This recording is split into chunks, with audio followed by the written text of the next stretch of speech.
You ever hit save on a document and just trust that it's safe? Or, you double click a file and it just pops open almost instantly. It really does feel like magic, right?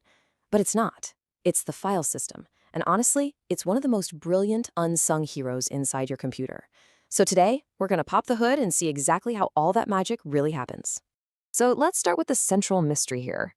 You save a file, let's say my_vacation_photos.jpg, into a nice, neat little folder.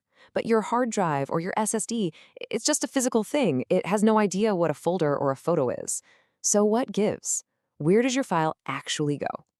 Answering that question is pretty much our entire goal for the next few minutes. All right, here's our roadmap. We're going to start by kind of shattering that illusion of neat folders to see what's really going on. Then we'll dig into how data gets placed on a disk, how the system keeps track of it all, how it manages empty space, and all the clever tricks it uses to be both fast and safe.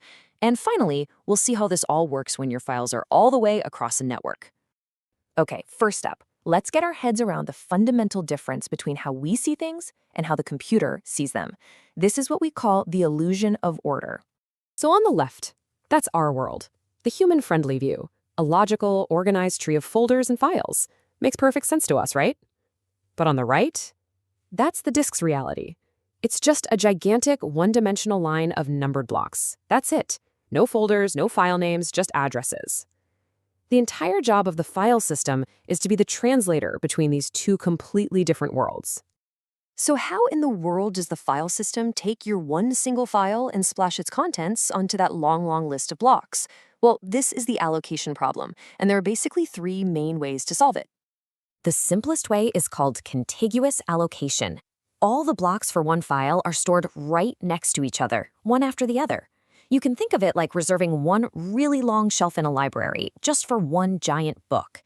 And it's super fast to read because the diskhead doesn't have to jump all over the place. But you can probably guess the downside, right? What happens when your file needs to get bigger? And that problem brings us to linked allocation.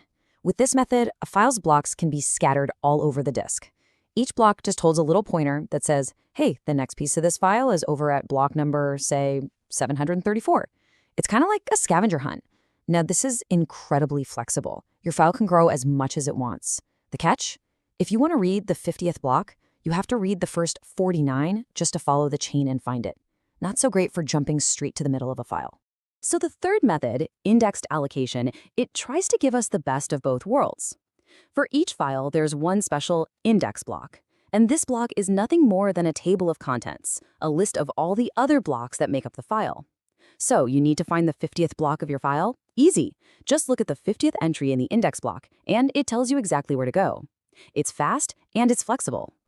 So to wrap this part up, this table really lays out the trade-offs. Contiguous is fast, but it suffers from what we call fragmentation. It gets hard to find a big enough empty chunk of space.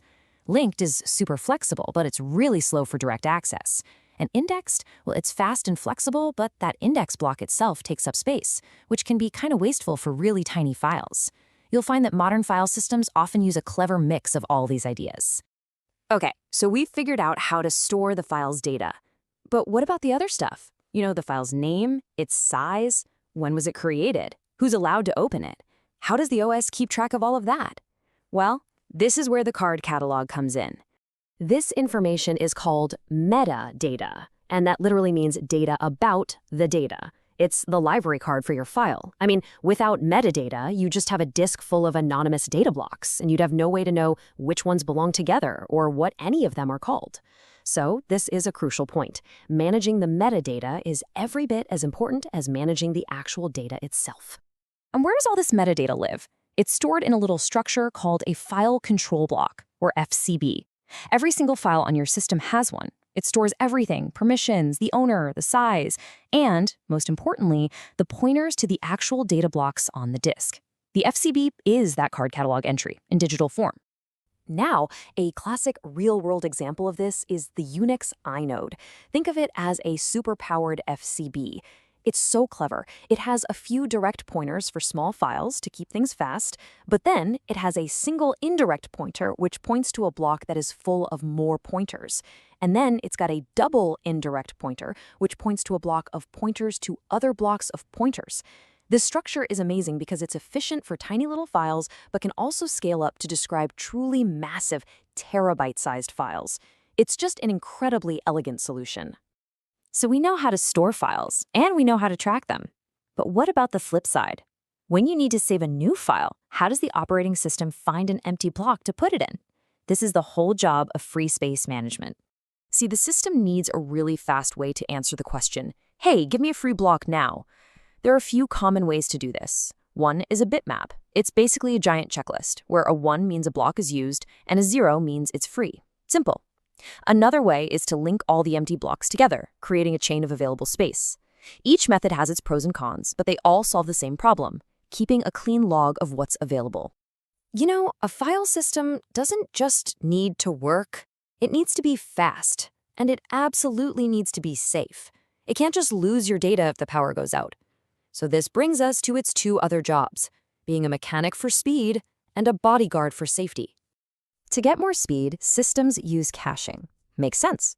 But older systems, they often had this problem called double caching.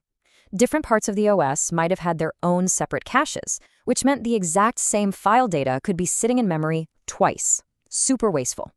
The solution is a unified buffer cache. By using one smart cache for all disk I/O, the system avoids wasting memory and just makes everything faster. But what about safety? What happens if the power cuts out right in the middle of you saving a file? This is where journaling comes in, and it's the ultimate insurance policy. Before the file system makes any changes to the disk, it first writes a quick note in a special log file or a journal, describing exactly what it's about to do. The process is actually pretty simple, but it's incredibly powerful. First, it writes to the log, I am about to update the metadata for file X and use block Y. Then, and only then, does it actually do the operation. So if the computer crashes, when it reboots, it just checks the log. If it finds an unfinished operation, it can safely complete it or just undo it. This guarantees the file system never gets left in some corrupted, messy state. So far, we've only been talking about files on one computer. But let's be real, we live in a networked world. So how do these same ideas apply when the file you want to open is actually on a server down the hall or across the country? Well, this is the job of protocols like the Network File System, or NFS. And the core idea behind it is actually beautiful and super simple. NFS lets your computer mount a folder from a remote server. Once it's mounted, your operating system treats it almost exactly like it's a local folder on your own hard drive. Your apps, they don't even have to know the difference. The magic behind this is a layer of software called the Virtual File System, or VFS. When you try to open a file, your request goes to the VFS, and it acts like a traffic cop. If the file is local, it sends the request down to the local file system. But if it's on a network drive, it packages up that request and sends it over the network instead. It's the seamless ambassador between your computer and the rest of the world. And that really brings us to our final thought. You know, concepts like index blocks and metadata, they kind of feel like they're from the early days of computing, like an old card catalog in a library. And yet, as our data moves from local hard drives to these massive distributed cloud services, these are the exact same fundamental principles, allocation, indexing, recovery, that are still being used today, just at an unbelievable scale. So the next time you save a file to the cloud, just take a second and remember that invisible, intricate dance of blocks and pointers that's making it all possible.